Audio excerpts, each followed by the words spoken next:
Hi guys, welcome back to my channel if you're new here. My name is Sydney and I film cruelty-free beauty videos, and today's video is going to be my will I buy it video for this week.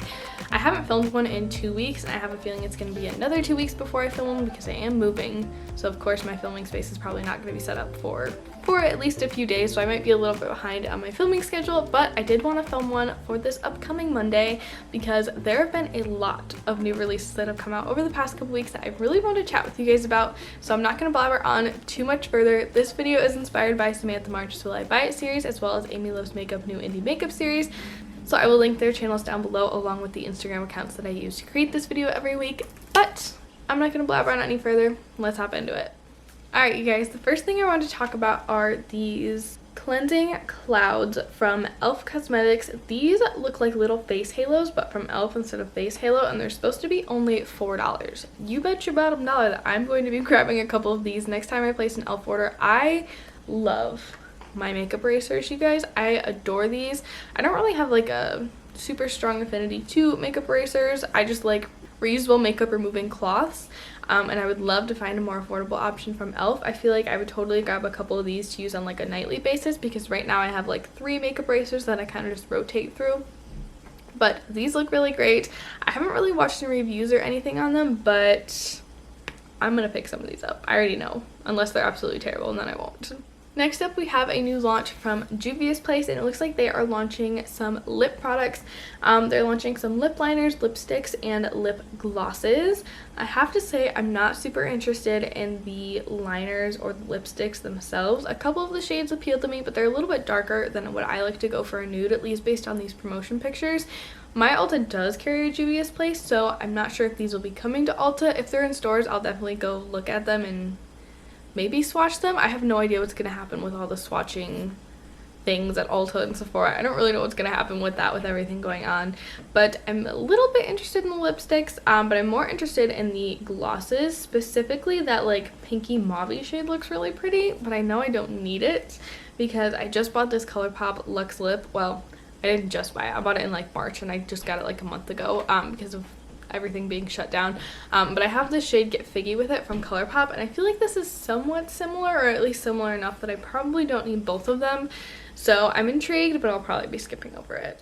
You guys, Dose of Colors is releasing 2 new palettes, and if you've been watching my channel for a while, you will know that these little 5-pan palettes have been haunting me for years. I don't know why I can't just forget about them, and for the longest time I didn't purchase any because they were all matte, and I was like, you are not going to use an all matte palette as much as you would use a palette that's more balanced with shimmers and mattes.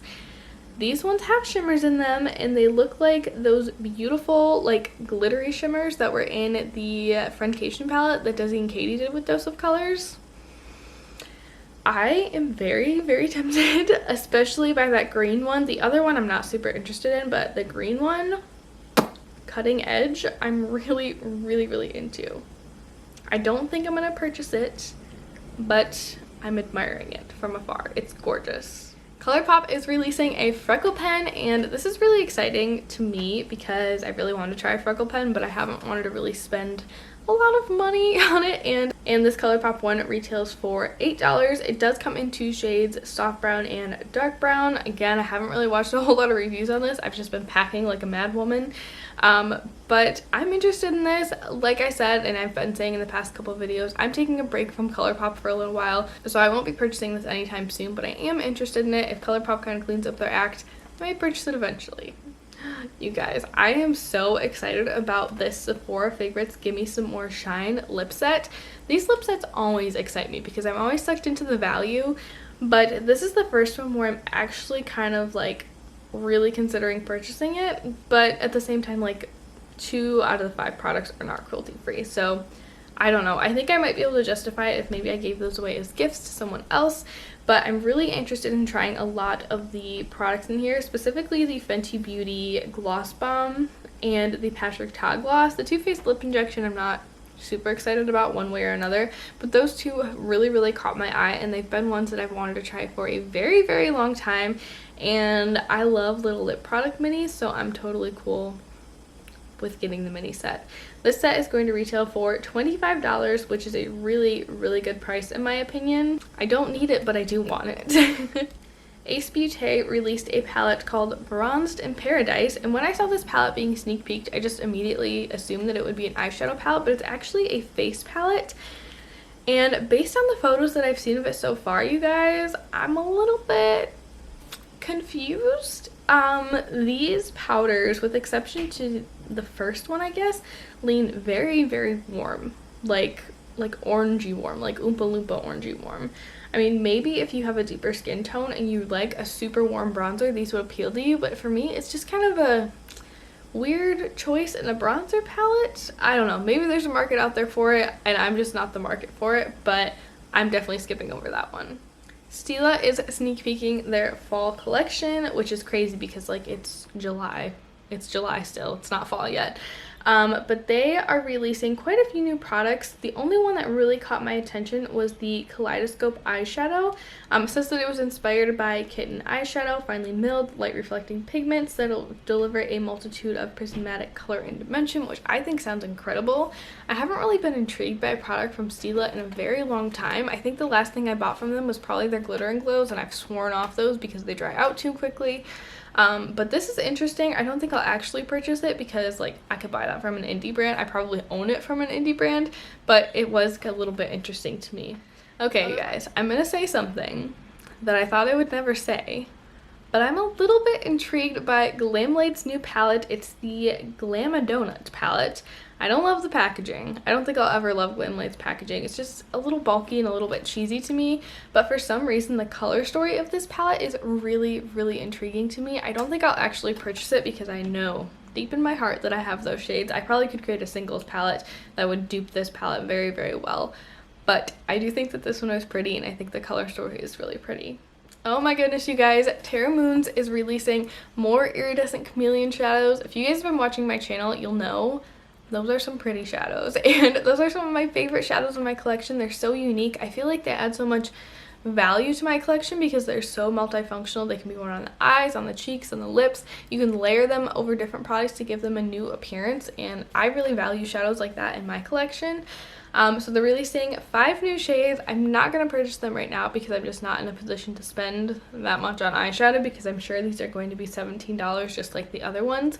But they are absolutely incredibly gorgeous, you guys. The ones that are really catching my attention are Time Shift, which has like a beautiful like neon green reflect.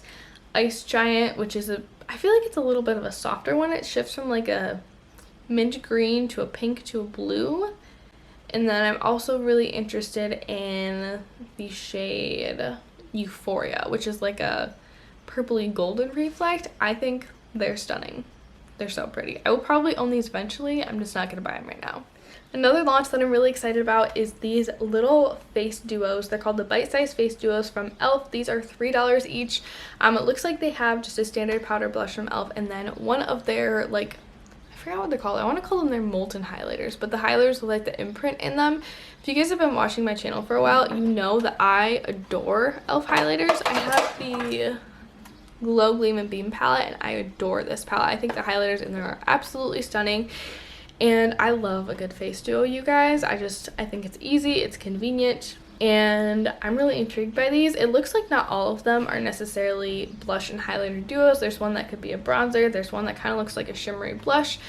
I don't think I'm going to purchase any of these right away, but I'm definitely intrigued, and again, if I'm placing an order on e.l.f.'s website anytime soon, I probably will pick one up. Speaking of face palettes, Kaleido Cosmetics is finally revealing their collaboration with Neon MUA, and they are coming out with some gorgeous little face quads. I love a good face palette. I know some people are like, I never use face palettes, they're not my favorite, but I love them. I love the convenience of having all those products in there. I don't have to dip into anything else.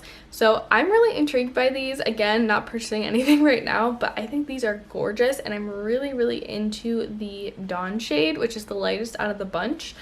And I think they did a really, really great job kind of curating a range that would really suit a lot of different skin tones. Next up, we have some palettes from BH Cosmetics that caught my eye. These are the Sweet Shop Collection monochrome palettes. And these are really pretty, you guys. When I saved these a couple days ago, I was way more like excited about them than I am right now. Looking over these, the only one that's really catching my eye is the green one and the pink one. The rest I can kind of take or leave. I'm not really into them. But you guys know I have a weakness for green eyeshadow, and I think the pink one has some really, really gorgeous, unique tones in it. These palettes are available now, and they're available on BH Cosmetics' website as well as Ulta. Along with that collection, BH Cosmetics is releasing the most adorable brush set ever, and it is called the Sweetest Brushes. And these have like pink handles with little like ice cream sprinkles on them. They're so cute, you guys. I don't need more brushes right now, so I probably won't be purchasing these, but I'm admiring them from afar. They are the cutest. Alright, you guys, next we have to talk about ColourPop's Wild Nothing palette. So I think this collection is gorgeous. The packaging is beautiful, the color story is beautiful, but I can't in good conscience support it because it's not very inclusive. It has like one deep shade, the rest are all varying tones of midtones, and I've seen swatches of it on deeper skin and it is just very ashy and it doesn't look very flattering. So that is already making me feel like kind of about this launch. Along with the face products, those are definitely not deep enough to look flattering on deeper skin tones. So while I do think this launch is really gorgeous, I just won't be supporting it. As I said, I'm already kind of on a break from ColourPop until they change their ways and become a little bit more inclusive, but I feel a little bit let down by this collection. I am, however, interested in the lip oils that are coming out with this collection. I haven't really tried a lip oil, you guys. I don't know how I've gone this long without trying a lip oil. I feel like they've been a huge trend for the past couple of years, but I just haven't gotten around to trying one. I would eventually like to try these, but I'm not really chomping at the bit to order from ColourPop at this moment in time. Alright, you guys, the final product that I want to mention is a new gloss bomb shade from Fenty Beauty, and this is called Cheeky. I feel like this was in that mini set that they released around the holidays last year. And it's like this beautiful bright red corally shade. I think it's stunning. I know that I would get a lot of use out of this kind of shade because I use the crap out of the coral glosses I have right now. So I'm kind of tempted by it, but at the same time I'm like, you already have coral glosses, you don't really need that one. I just want to try the gloss bomb formula. It's like haunting me. I can't get it out of my head. But that's gonna wrap up this video. I hope that you guys enjoyed it. Let me know if any new releases caught your attention this week. I would love to chat about them with you down below if there are ones that I mentioned or ones that I didn't mention. But that's gonna wrap it up for me today. Thank you so much for watching, and I'll see you in my next video. Bye!